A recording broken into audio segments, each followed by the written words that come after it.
memasuki ruang sidang. Hadirin harap berdiri.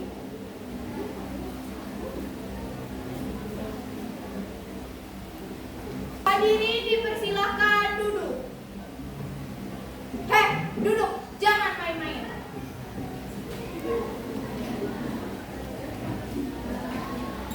Hadirin diharap kondusif termasuk terdakwa.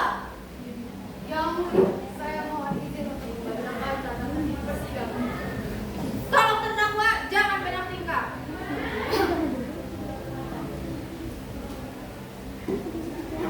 Mohon maaf, saya ulangi.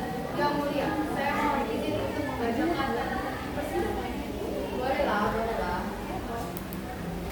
Sesuai dengan peraturan persidangan nomor bla bla bla bla tahun 3021 tentang tata tertib menghadiri persidangan sebagai berikut. Yang pertama, selama sidang berlangsung dilarang membuat kegaduhan. Yang kedua, hadirin diharap duduk rapi dan sopan. Yang ketiga, hadirin dilarang makan dan minum selama sidang berlangsung. Yang keempat, siapapun dilarang membawa senjata api. Sekian dan terima kasih. Setiap tata tertib sidang pidana di pengadilan ini wajib untuk dipatuhi. Bagi pihak yang melanggar akan langsung dikeluarkan dari ruang sidang. Yang mulia, silahkan disampaikan. Yang mulia, silahkan disampaikan. Sidang pengadilan negeri bla bla bla yang mengatur perkara pidana nomor 12345 atas nama bro bro bro bro pada hari Minggu tanggal 32 bulan 13 dinyatakan dibuka dan terbuka untuk umum. Dok dok dok dok. Oh, maaf. Sidang dibuka dan terbuka untuk umum. Bawa masuk terdakwa. Oh, sudah di sini rupanya. Terdakwa, apakah Anda tahu apa saja kesalahan Anda? Loh, kenapa tidak dijawab? Duduk. Yang duduk tidak mati. Saya, Yang mulia, Anda percaya pada saya? memangnya ada orang lain di sini? Terdakwa, apakah Anda sudah tahu apa kesalahan Anda? Kesalahan apa? Ya sudah, kalau begitu kita mulai lagi. Pelan-pelan. Apakah terdakwa kenal kepada Maria Ningsih? Iya, dia itu Nanti bunuh diri. Saksi, dipersilakan masuk.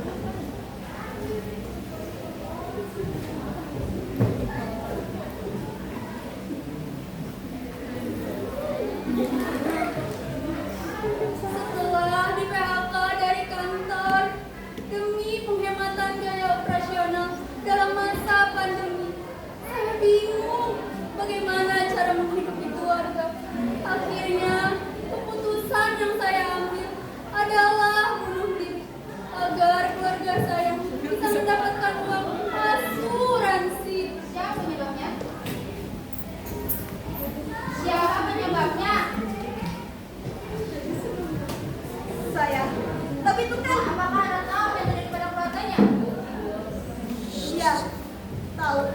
Soalnya saya Uang asuransi nggak bisa pakai. Anak saya tumbuh tanpa ibu, jadi remaja nakal dan ikutan geng. Kerjanya merampok. Hingga akhirnya mati tertembak aparat. Suami saya kehilangan istri dan anaknya. Akhirnya tidak kuat lagi, bunuh diri juga. Siapa penyebabnya? Dia, si bangsat itu. Terima kasih. Saksi, silakan masuk kembali.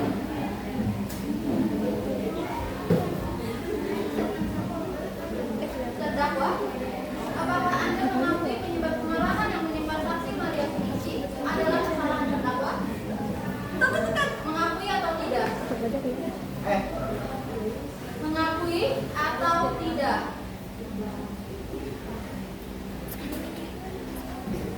mengakui, Yang mulia.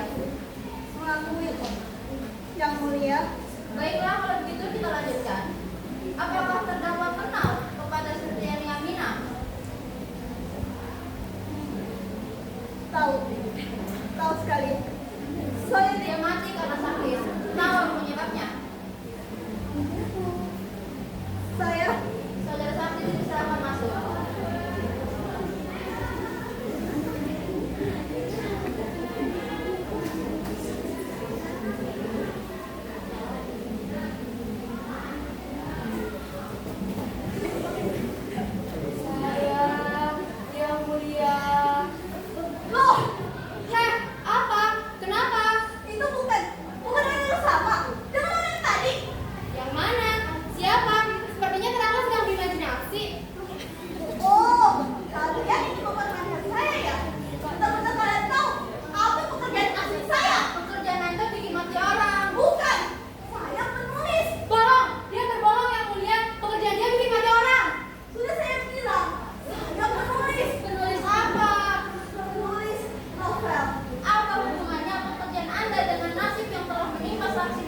Hayati dan Sakti Surti.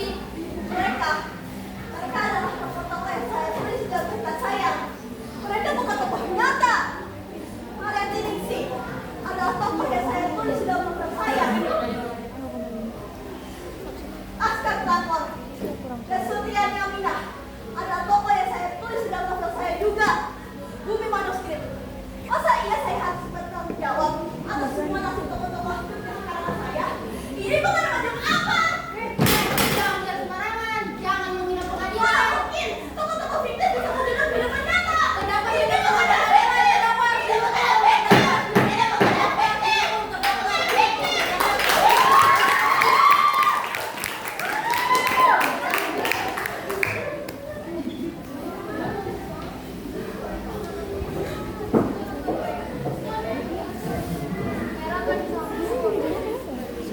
Yang apa dia sekarang? Sudah 1 bulan ini dia tidak mau keluar rumah. Untungnya kalian berdua masih mau datang ke sini. Kapan ya terakhir kali kami berkunjung ke sini? 5 tahun lalu, pesta ulang tahunnya. 2 minggu sebelum dia diangkat secara tidak hormat dari jabatannya di kementerian. Lalu dia ditangkap dan diadili karena tindak pidana korupsi. Dia mendapatkan hukuman selama 3 bulan karena dikurangi menjadi 2 bulan. 2 bulan. Singkat itu. Di pengadilan, dia mengaku mengambil dana bantuan sosial sebanyak 1 triliun. Padahal aku juga tahu dia hanya mendapatkan 100 miliar. Coba, 900 miliarnya kemana? Kami semua yang di kantor tidak akan pernah melupakan jasa Adino. Dia dalam menjadi korban untuk melindungi aku dan teman-teman yang lainnya. Dan lihat, dia sekarang diambil rasa bersalah. Dan sebenarnya aku turut prihatin atas kejadian yang menimpa Adino. Meskipun di sana aku juga mencicipi sedikit kenikmatan yang malah membuat Adino sengsara. Teman-teman yang mana? Tidak pernah kelihatan selama 5 tahun ini. Baru sekarang muncul 2 orang. Loh, kan kamu tahu sendiri waktu itu tempat ini masih diawasi. Kalau bergaul sama koruptor bisa dianggap kotor juga. Harus hati-hati. Hatinya terlalu lembut. Sebetulnya dia tidak mau ikut tentang kalian. Tapi mau bagaimana lagi? Semua melakukan. Aku tahu batinnya tersiksa. Apalagi setelah kasus korupsinya dipulas besar-besaran di media. Banyak yang tidak mendapatkan dana bantuan sosial itu. Banyak yang bunuh diri atau mati sakit. Dia baca satu-satu berita mereka. Dia hafalkan nama-namanya. Setiap malam dia selalu mengigau. Dia pernah menulis pesan kepadaku sebenarnya. Dia bilang dia merasa bersalah. Dia merasa bertanggung jawab. Tapi kenapa dia sekarang malah merasa bahwa dirinya seorang penulis novel? Atau jangan-jangan dia betulan penulis novel? Pakai nama samaran. Aku juga tidak tahu. Mungkin karena dia hobi membaca novel. Entah, barangkali dia tidak menanju.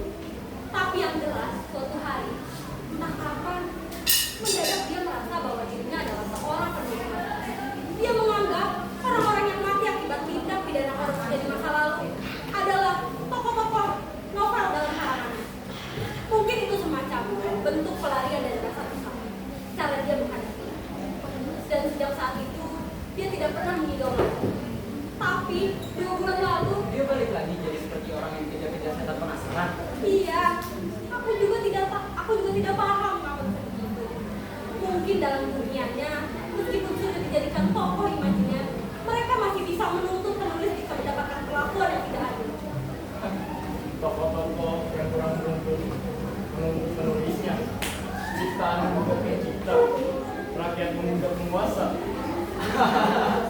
Cerita fantasi macam apa itu? Kenapa tertawa? Kalian kan juga tahu dia bukan penulisnya. Bukan lagi itu salah alamat. Dia tidak punya kekuasaan sebesar itu untuk mengubah jalan nasib tokoh-tokoh itu. Bahkan kalian dan teman-teman kalian di kantor tidak punya kekuasaan sebesar itu. Maaf. Lantas, adikmu mau diapakan? Aku sendiri sudah bingung.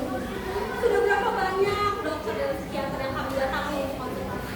Hasilnya, kalian lihat sendiri kan? Tidak tahu cara menyembuhkannya. Ini bukannya bagaimana? Kalau menurutku, kamu cukup mengembalikan kondisinya ke waktu dia pertama kali menganggap dirinya sebagai penulis novel. Dari ceritamu, aku tahu kondisinya waktu itu. jauh lebih baik dibanding dulu dan sekarang. Dan dia akan merasa lebih damai, dan dia tidak perlu lagi khawatir terhadap mereka. Mereka? Iya, mereka. Orang-orang yang mati itu? Iya, orang-orang yang mati itu. Tapi mereka manusia nyata, yang mana hidup. Tidak masalah. Toh, hidup mati mereka tidak ada hubungannya dengan kita. Hanya angka statistik saja, hitam di atas putih. Sudah, nanti malam kita tetaplah tidur nyenyak. Mimpi yang indah-indah. Besok ajak adikmu ke mall. Dengan mobil mewah kalian, makanlah di restoran yang paling mahal. Belanja apa saja sepuasnya. Kalau perlu, pesan saja tiket pesawat ke luar negeri. Terbang langsung, lupakan mereka. Bagaimana caranya? Tiru saja adikmu. Anggaplah mereka sekadar imajinasi. Tidak ada salahnya membohongi diri sendiri. Yang penting hati kita damai.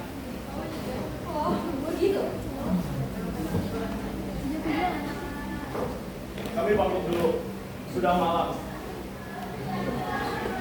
Mungkin kalian memang bukan pemegang kekuasaan, tapi anggap saja kalian itu penulis betulan. Jadi sekali lagi, anggaplah mereka sekadar imajinasi. Sekadar imajinasi. Sekadar imajinasi.